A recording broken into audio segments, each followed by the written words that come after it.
This this book reading isn't an interactive book reading, so there's no sharing of sorts.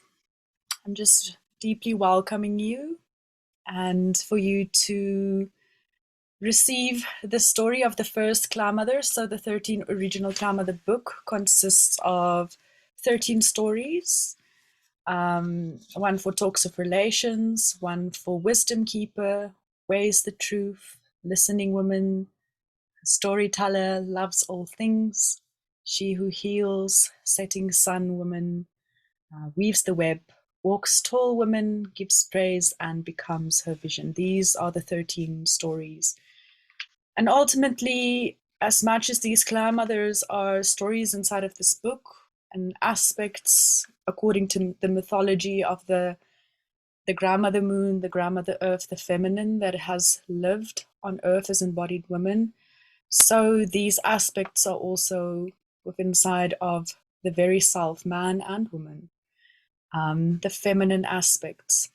And so there is also an invite to, after when you've received the story for the rest of the moon, to just feel how the story is landing for you from an outside perspective. What is it that you're seeing, but also what is alive inside of you with regards to this name, Talks with Relations.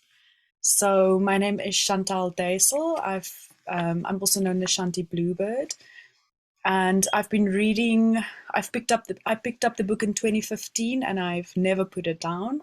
Every year, I just keep returning to the stories, and it is absolutely amazing to me every year how there are different parts of the stories that I didn't realize the previous cycles, and that is very much alive for me in this cycle.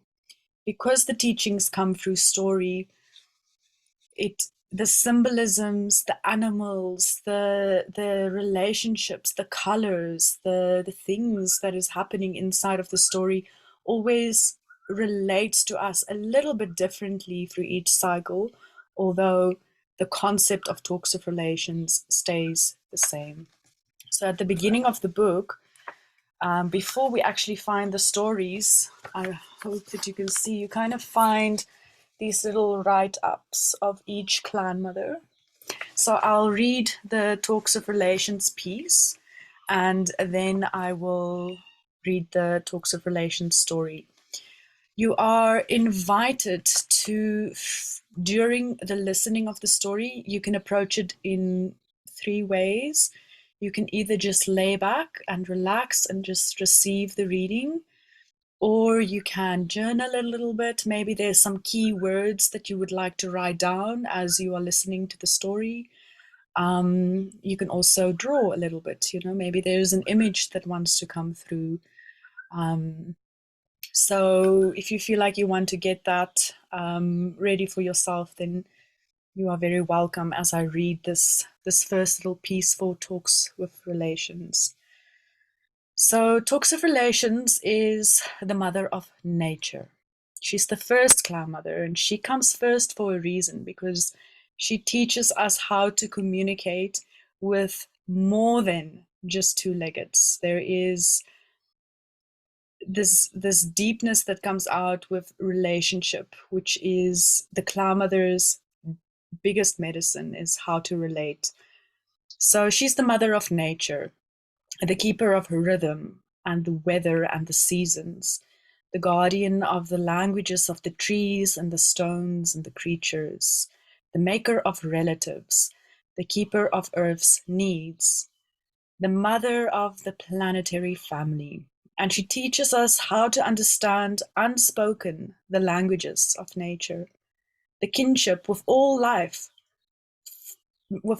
forms, and how to enter the sacred spaces of others with respect, how to honor cycles and rhythms and the changing of the seasons and the weather, how to meld with the life force and the rhythms in all dimensions, learning the truths of each. How she teaches us how to learn the truth. So just find yourself a comfortable position, a comfortable space, whatever it is that you need. We will begin reading the story now. So just relax and enjoy. Talks of relations. Mother of nature talks with her kin.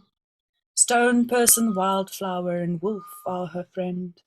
Weaving the rhythms of the seasons, she rides the winds of change, opening her heart with gladness, a shelter from the hunger and pain. Guardian of the needs of the earth, making relatives great and small. Mother, I see you in the dewdrop, and I hear you in the eagle's call. The cloudmother of the first moon cycle. Talks of Relations is the cloudmother of the first moon cycle, and she is the keeper of learning the truth. The cycle of truth falls in January and is understood through finding kinship with all life. Talks of Relations teachers are the allies of nature, the four winds of change, the cloud people, the thunder beings, the creature beings, the tree people, the plant people, the little people, devas and fairies, the stone people, the clan chiefs of air, earth, water, and fire, as well as all other life forms. These relatives of our planetary family are our teachers as well. Through Talks of Relations, the mother of nature, we learn that we are all relatives in the planetary family. The tree people, creature teachers, stone people, cloud people, and all other life forms are our sisters and brothers. Our aunts and uncles are the four clan chiefs of air, earth, water, and fire. Our mother is the earth. Our father is the sky. And our grandparents are grandmother moon and grandfather sun. To learn the truth, we must open ourselves to the vast worlds within worlds that make up all of the great mysteries creation. Talks of Relations is the aspect of the Earth Mother that contains a seeking mind, a willingness to learn, and an understanding of the rhythms of each life form or area of Earth being viewed. The first clan mother cycle is protected by the color orange. Orange carries the medicine of kinship with all life because it is the color of the eternal flame of love that the great mystery placed in the hearts of every part of creation. Anytime we find a feather, a stone, a flower, or a shell with the color orange in it, the lessons that sister or brother can teach us are the lessons of making relatives, right relationships, respect and or kinship with all of life. Through learning the truths found in every life form within the planetary family, we are given the opportunity to see the similarities between us. We may find that the flower or a brook can be one of our greatest teachers. We can accept that everything in our world is alive. When we can accept that everything in our world is alive, we are able to access the parts of ourselves that have become numbed or deadened in order to heal and revive our own aliveness. Kinship speaks of having right relationship with the creative force, with the self, with our orendas or spiritual essences, with our bodies, with our family, with our friends, worthy opponents, and with all relations in every part of the natural world. These relationships can become loving, productive situations that offer us opportunities to exchange ideas and to learn the lessons of sharing with unity in order to grow in truth. Talks of Relations is the mother of nature, who welcomes all life forms into her clan. She sees the beauty of each and honors the talents each holds. She is the keeper of rhythm, who teaches us how to find our own rhythm, as well as teaching us how to respect the rhythm of all other things. In learning the truth, we find that every life form has a sacred space and a rhythm. To enter these sacred spaces, we are forced to learn the rhythms of the life form in question. If we learn that rhythm and ask permission with respect, we can enter the world of those brothers and sisters without disturbing the natural world. Talks of Relations teaches us those rhythms and how wild creatures are willing to accept some humans without fear and why they run from others. The acceptance of non-acceptance result results from the human intent, the willingness to respect the rhythm and the sacred space of a creature being, and or the willingness to learn the truth about that life form. Talks of Relations is the guardian of weather and the seasons, who sees to the needs of the earth. This clan mother understands how to use the clan chiefs of air, earth, water, and fire to produce the climatic balance necessary for global survival. She teaches human beings that messing with the forces or the elements is a tricky thing because every action contains a reaction. The result may not be readily apparent, but they will surely affect the balance of the Earth Mother's intricate ecology.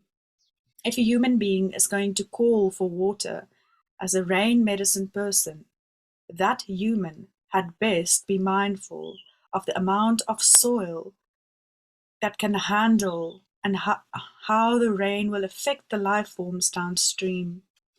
Talks of Relations is the keeper of the mysteries and always urges caution so that the rhythms of all life can be maintained.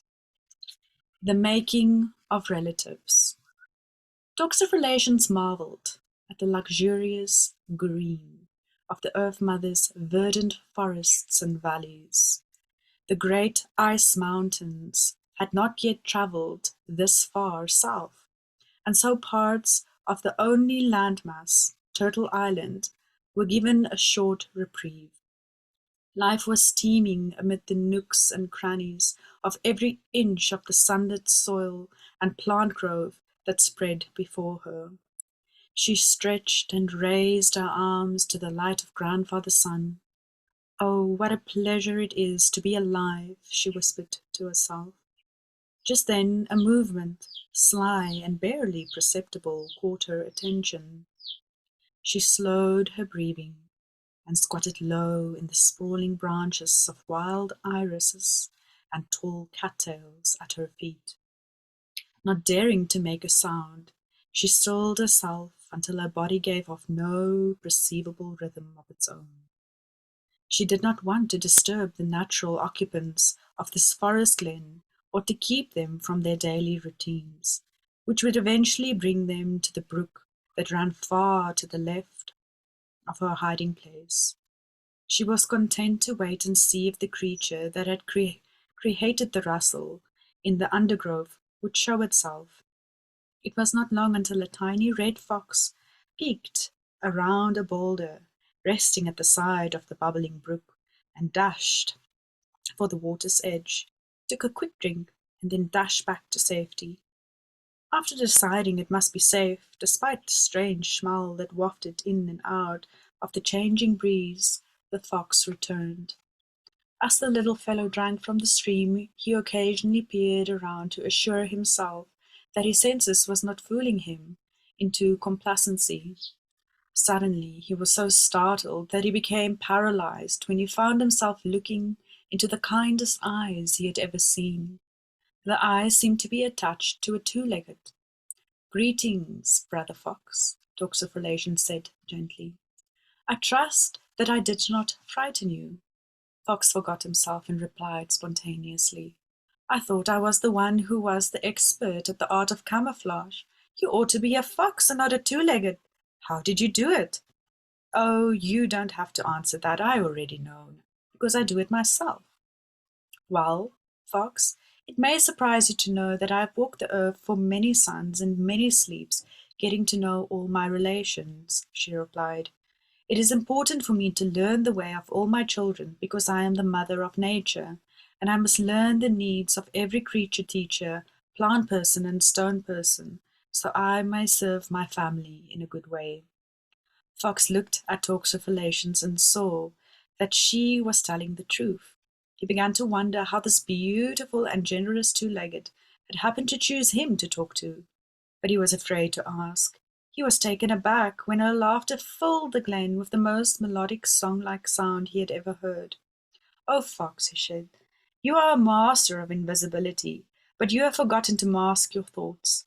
Don't you know that I have learned the truth held in the hearts and minds of every living thing? You need not be afraid to ask me anything.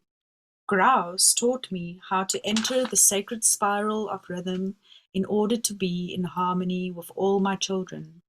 In learning the truths about rhythms, I have been able to weave our thoughts and hearts together so there is no separation between us." At that moment, Centipede came scampering down a log that had fallen across the brook in its last big rain. Her multitude of legs, rhythmically moving in time, suddenly seemed to trip upon one another as she tried valiantly to come to an halt in front of Talks of Relations. Her long back arched as she pulled up to stop, with her rear end curling up like a dry autumn leaf, before finally coming to a halt. "My goodness," she whispered, nearly out of breath. "I thought I heard your sweet laughter, Mother. I'd know that musical sound anywhere. What a pleasant surprise!" Fox looked from Talks of Relations to Centipede, wondering how they knew one another. Then he decided he'd better sit down on the boulder by the brook to sun himself. It appeared that this reunion would probably take a while, and his feet had been getting cold while he was standing in the water, listening to Talks of Relations. "Centipede, it has been many long moons since we have spoken. I must thank you for teaching me how to find my body's center and stride. The long walks to the sea and to the plains took many suns and sleeps, but my arms and legs were working in harmony. It felt wonderful, with every part working in rhythm with one another. We can both remember when I was a mess of arms and legs, tripping over every pebble and scraping every bush, can't we?" Talks of Relations said. Centipede giggled and replied, "Well, I was so happy to see you again I nearly rolled down this cottonwood log. I forgot my own medicine too. When I get excited, I keep on growing extra legs. When I get excited, I keep on growing extra legs in my old age, and I seem to have to teach the new ones how to work in unison with the old ones over and over again." Talks of Relations smiled and said, "I certainly understand how you feel, many legs, sitting up. Setting up the rhythms of the seasons has been a task as well. The Earth Mother is still changing her path in the Sky Nation, and the green moons of new sprouting grasses are growing shorter, while the white moon seems to grow longer with more snow and ice." Fox spoke up and asked, "Is that why so many of the creature beings of the steppes are coming our way?" Centipede nodded, and Talks of Relations agreed. "You see, Fox, the Earth has given me the task of learning about the needs of all the Earth tribe, so I may assist her in finding the correct path across the Sky Nation. Eventually there will be 4 seasons and 4 winds of change that will assist all of us in finding the rhythms of harmony. The 3 white moons of winter will give us time to rest when the ice beings will cover the soil. Then the 3 green moons of spring will begin, for 3 cycles bringing new life to the plant people. Then the 3 yellow moons will bring a time of ripening and fullness, the summer. And the 3 red moons of autumn will follow, bringing the time of harvest. The 13th moon is the blue moon, when all the children of earth will find their natural ability to change or transform." Centipede sighed and smiled. "It will be a good thing to see, Mother, and all of us will give thanks for the work that you are doing on our behalf." Talks of the Relations was pleased that she was learning the truth of how to fulfill the needs of all the children of Earth, and how to understand their medicine.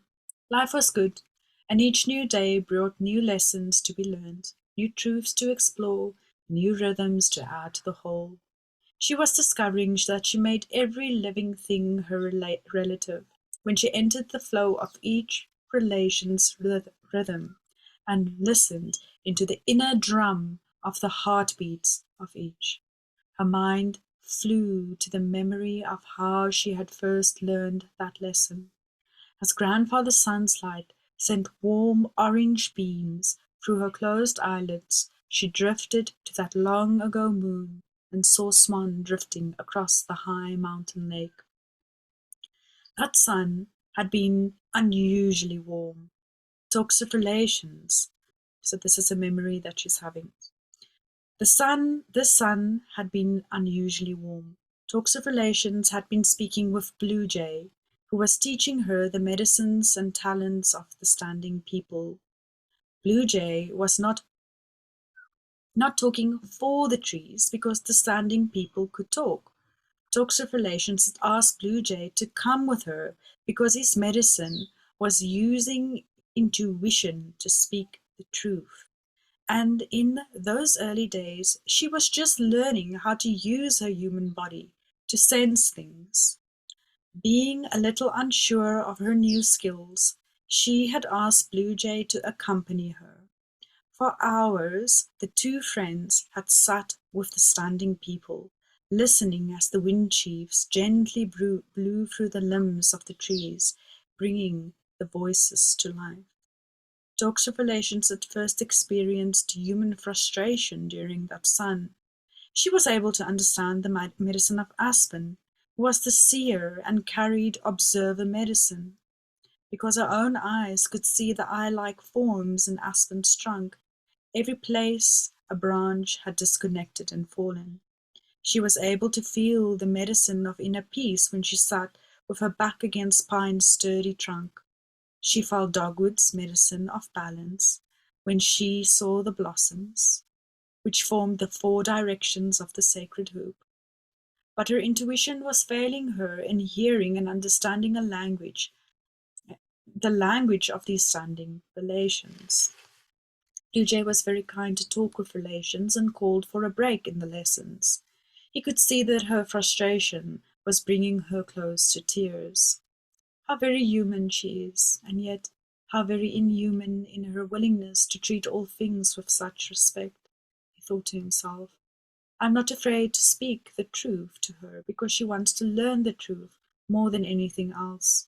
My intuition tells me she must also learn the importance of resting when her body's rhythms are being pushed beyond their capacity to endure. It must be difficult for her, no longer being in spirit form, and having to limit herself to the perceptions of a human body. Blue Jay took talks of relations down the hill to the lake and had her sit in the sand among the shoreline, where clumps of soft green grass stood like hillocks meant for napping. While she settled her body on a grass-covered rise, Blue Jay told her that he was going to bring a friend to join them, and that she should relax while he was going. Talks of relations was so caught up in her frustration that she did not hear Blue Jay's message, and so her mind kept on whirling with thoughts of how she could learn the language of the standing people. She didn't even notice when Blue Jay returned with her friend Swan. Swan had glided effortlessly across the lake and was floating gently near the water's edge, patiently waiting. Blue Jay finally started squawking a long tirade of admonitions in order to get Talks of Relations' attention. Well, Swan, we could push her in the lake to wash the frustration out of her head. Or we could call Ostrich to dig a hole in the sand, and then the three of us could bury her head. He screeched, but still there was no reaction from Talks of Relations. Blue Jay saw Ostrich down the shoreline and called to her. While he was trotting over, while she was trotting over, he continued his mocking monologue. Well, here comes Ostrich. You will be shown how to bury your head in the sand instead of burying it in needless frustrations. Blue Jay said loudly enough for Ostrich to hear. Talks of Relations was still lost in her turbulent thoughts when Ostrich sauntered up and shrugged her shoulders, wondering what to make of this young, troubled woman. Swan waited patiently while Ostrich and Blue Jay decided to get the woman's attention. After a conspiratorial giggle, Blue Jay went to rest on a nearby piece of driftwood, and Ostrich bent over and tweaked Toxophalation's nose. Toxophalations was so startled she cried out, not from pain, for Ostrich had been very gentle, but from the shock of sudden seeing two of the largest, heavy-lidded eyes she had ever encountered at close range. Everyone was laughing uncontrollably, except Toxophalations, who was stunned into silence. Blue Jay commented that she must have been tied up by her own machinations. Oh. Swan replied that Ostrich,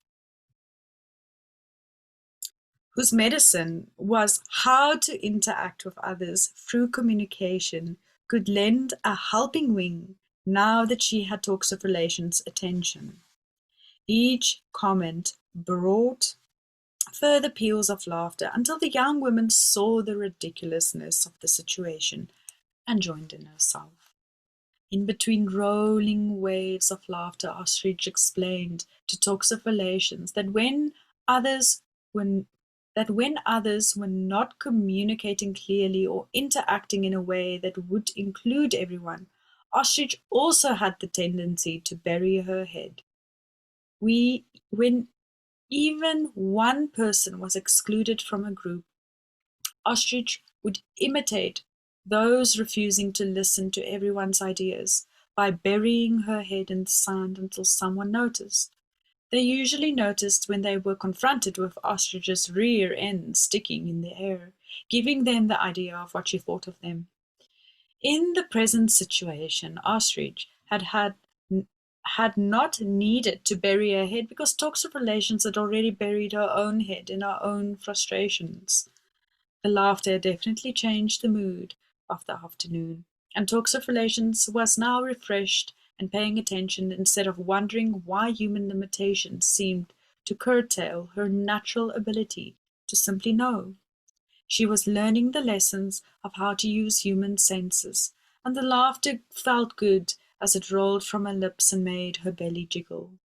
Her heart was feeling the warmth of friendship, and her skin was tingling from the spray of water Swan's wings had stirred up during the excitement. She decided that it was good to feel the pleasures of a body and was happy to be alive.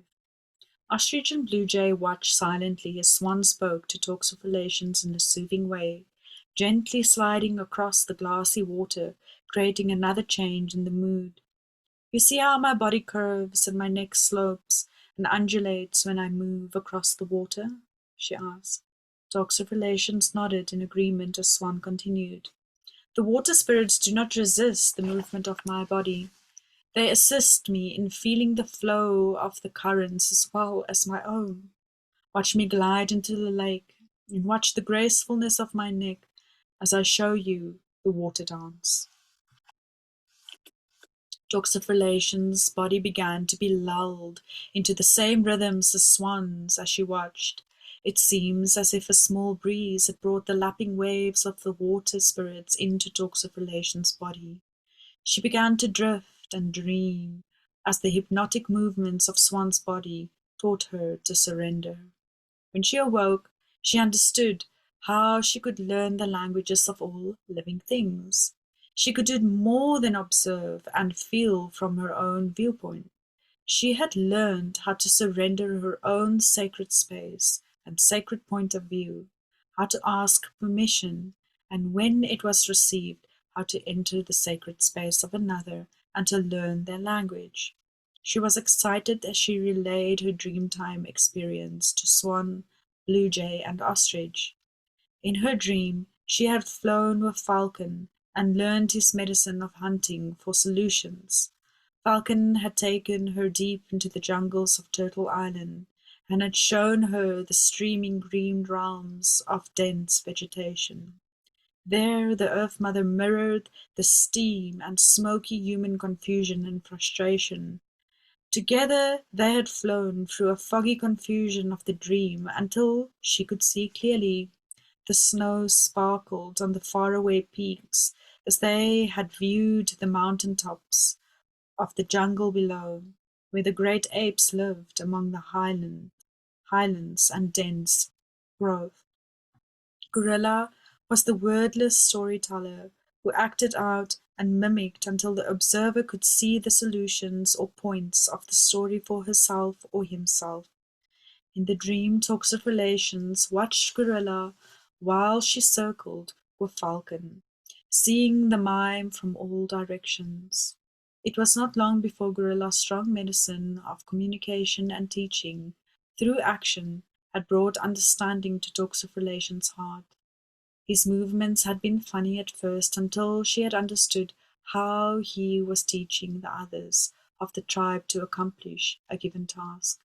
It was then that she noticed that he had imitated a younger ape in order to get its attention, then made a game of it so that the youngsters would imitate him. It became clear to her that Falcon had showed her solutions to her problem. She did not need to feel that she was separated from other life forms because she was in the human body. She could imitate their habits and see how it felt to be them. Through imitating the actions of a creature teacher, she could then surrender to the feelings she had when becoming like them. It did not matter that her teachers were plants, stones, animals, clouds, or wind and water spirits. Understanding their languages would take time, but the more like them she became, and the more she could understand how and why their lives were similar to her own, the easier it would become for her to know how each species chose to communicate. Ostrich, blue jay, and swan were very happy that talks of relation had broken through the frustration into understanding. The foursome retreated to the soft shadows of the forest with talks of relations leading the way. She was determined to use her newly found understanding to communicate with the tree relations. Until now she had merely observed and tried to listen as the wind spirits moved gently through the emerald and jade boughs of the standing people. Now it was time to practice and develop her communication skills. With all her friends settled around her, she began to announce her intentions. I have learned how to surrender to the rhythms of the sacred space around me, and now with permission, I would like to become like a standing person, she said. The ancient pine tree person dropped a pine cone that rolled to her feet as an offering of friendship. She accepted the giveaway with pleasure. Talks of relations knelt and dug a hole in the soft soil and needles, burying her feet up to her ankles. Then she stood tall and proud and lifted her arms like branches to the rays of the sunlight filtering through the dense green of the forest. Silence enveloped all of those gathered as she closed her eyes and became a human tree. It was then that she heard the voices of the standing people come from the wooden hearts and speak to hers. Our language is heard through the heart, not the ears. We speak of all we see in a place, for we are the silent observers of earth. Our roots draw deeply from the well of love found in Mother Earth's soil, and our limbs reach higher every day to seek the light of Grandfather Sun. We are the living balance between Mother Earth and Father Sky, female and male, receiving and giving. All life forms, we are the closest in makeup to the human beings because we show them how to honor the balance of heaven and earth within themselves. We show them through example how to be silent observers of life, how to stand tall, and how to give and receive. There's Though nothing stirred in the forest, no breeze blew through the boughs of the tree people, talks of relations heard the voice of the ancient redwood. It pointed out to her that with her arms arched upward, her body created two circles. The circles formed a figure eight. The upper circle met the lower circle at the heart, with the upper one encircling the Sky Nation and the lower one connecting her to the center of the Earth Mother. It was as if she was standing on the top of one circle and holding the other one above her. using her body as a cross connection between the two. These are the two medicine wheels of life, Redwood said. The human beings, like the tree people, have the ability to be balanced between the earth and sky. When the two-leggeds reach for the most they can be, the sky wheel brings the message of the spirit world to them through their human hearts. The earth wheel allows the plants, stones, and animals and elements of nature to be the Earth Mother's teachers and interpreters of those spiritual messages. Human beings feel and understand the messages of the great mysteries that the great mystery sends by observing the actions of the teachers that these planetary counterparts represent.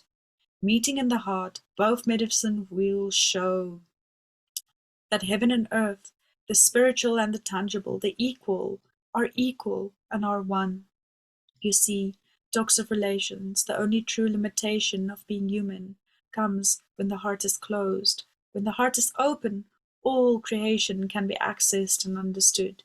You have become that balance now, and it will serve you well. The memory of that time and that lesson learned filled the Mother of Nature's body with a warm feeling, gently bringing her back to the moment.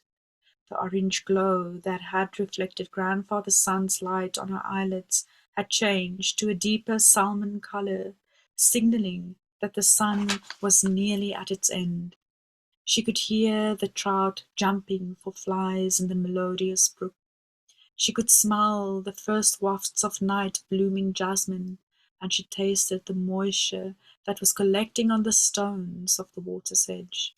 Inside her mind, pictures of those changes were dancing with hundreds of other perceptions. She could hear the faint snore of fox who had fallen asleep, and the scratching of centipede's many legs against the cottonwood trunk. Yes, she thought, I have learned well. Truth speaks to me now, in hundreds of ways, through all the senses of body, heart, mind, and spirit. I can feel the rhythms of the animals' feet through the soil as they approach the water for their evening drink. I can feel the light of the stars, even before they poke holes in the purple blankets of the early evening sky. Life sends me flutters of feelings deep in my belly, with every rhythmic change around me, and I feel those changes inside of me, for I am an extension of it all. With her eyes still closed, talks of relations gently and quietly reached for the stone person who she had hanging around her neck by a thong. The rock had a natural hole and in it that had been created by the consistent dripping of water over hundreds of years of passing suns and sleep. The stone person was named Onio, or Song. The special medicine stone still sang to her, and recorded all her heart felt, and she experienced, reminding her of the history she was creating by being alive. The natural hole in Onio's body was a sign that the rock was a protecting stone. Because the hole was created by water, the stone helped toxic relations to stay in touch with her feelings and to be aware if danger was present. Toxic relations' body was made of the same minerals as the rocks and therefore helped her stay in tune with the heartbeat of the Earth Mother. The stone people, being the libraries of Earth history, had been helpful when she had learned their language. Through her journeys, she had come to understand the markings on their bodies and in much the same manner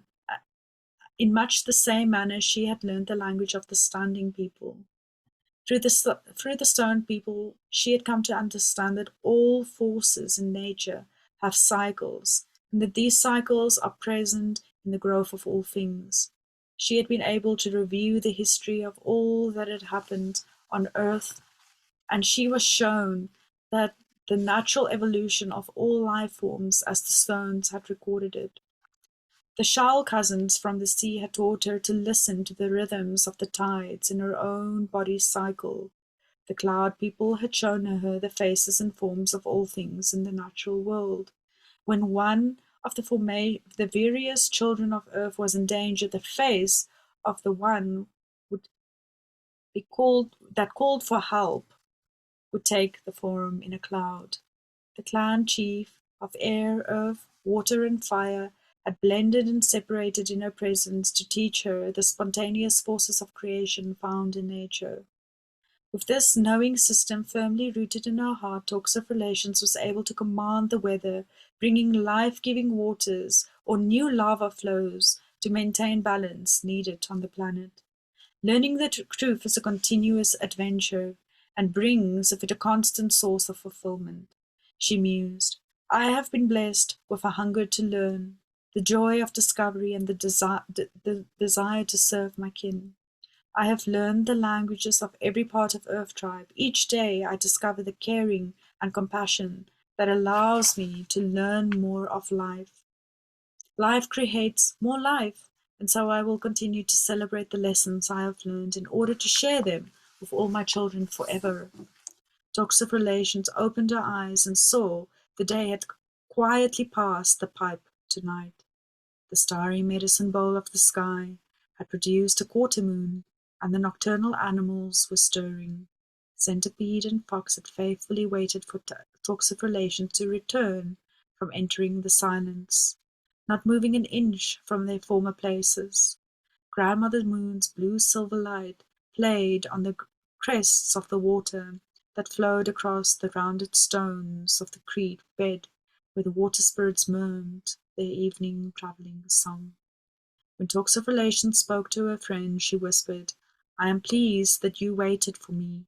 Children, during my silence I remembered how much I have learned about the truths present in every part of the creation, and how much more I can learn as our world continues to evolve. Centipede curled herself into a ball and rolled down to the log to be closer to Talks of Relations. Mother, maybe your gathering maybe maybe your gathering wisdom is similar to my growing of legs, she whispered. I may be growing extra legs because I am becoming older and wiser. I suppose that each of our relations has some way to measure the distance they travel on this good red road of life. Talks of Relations replied, Yes, Many Legs, we all have our unique ways to gather wisdom, but the way we share our languages and our understanding is the key to our common growth as a planetary family. Fox laughed and wiggled his whiskers before interjecting. I understand that key, Mother. Fox is the protector of the planetary family, because no one can learn the medicine and languages of the nature if they cannot see what is right in front of them. All wisdom is camouflaged, like me. Unless people believe in the invisible world, which only becomes visible when they open their hearts to the understanding and learning the truth. The clan-mother of the first moon cycle smiled. Being the mother of nature meant that she would follow whatever came to her naturally. At this moment her heart was so full that it was natural to allow the love in her heart to spill over into the world, allowing all the children of earth to know they were not forgotten and that their needs would always be taken care of. Talks of Relations had learned the truth about being in a human body, and now it was up to her human children to discover it for themselves. When each individual two-legged opened his or her heart to learning the truths of the planetary family, she would be there to teach them. When the human tribes opened their hearts with respect to all living things, she would be there to nurture them into respecting themselves and each other in kind. When the cycles and seasons had brought pain to the human race, she would be there for the healing unguent found in the natural world around them. The intangible world of spirit, found in the tangible world, was awaiting discovery. Her human children would be the last to learn these truths. She found joy in the knowledge that human arrogance would one day melt away. That sun would rise when the cycles and seasons brought those who were willing to give up their pain home to their hearts. Yes, life is good, she whispered into the star-filled night, just loud enough for those with open hearts to hear.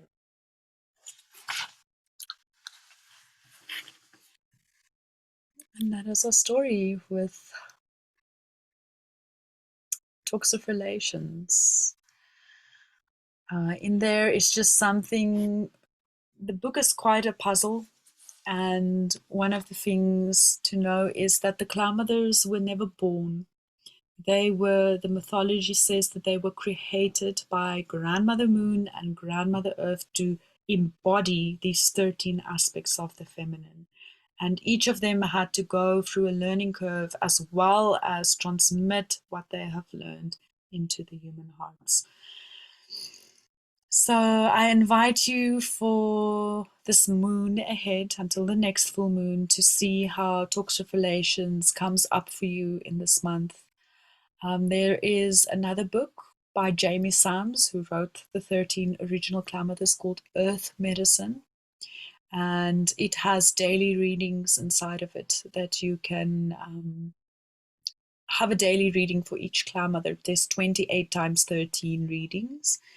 And if there is anything during this moon that comes up for you and you wish to reach out to me, you are very welcome to contact me by email, and for those that have my number, to send me a message. May you have a pleasant evening, and thank you for listening. Thank you for being here.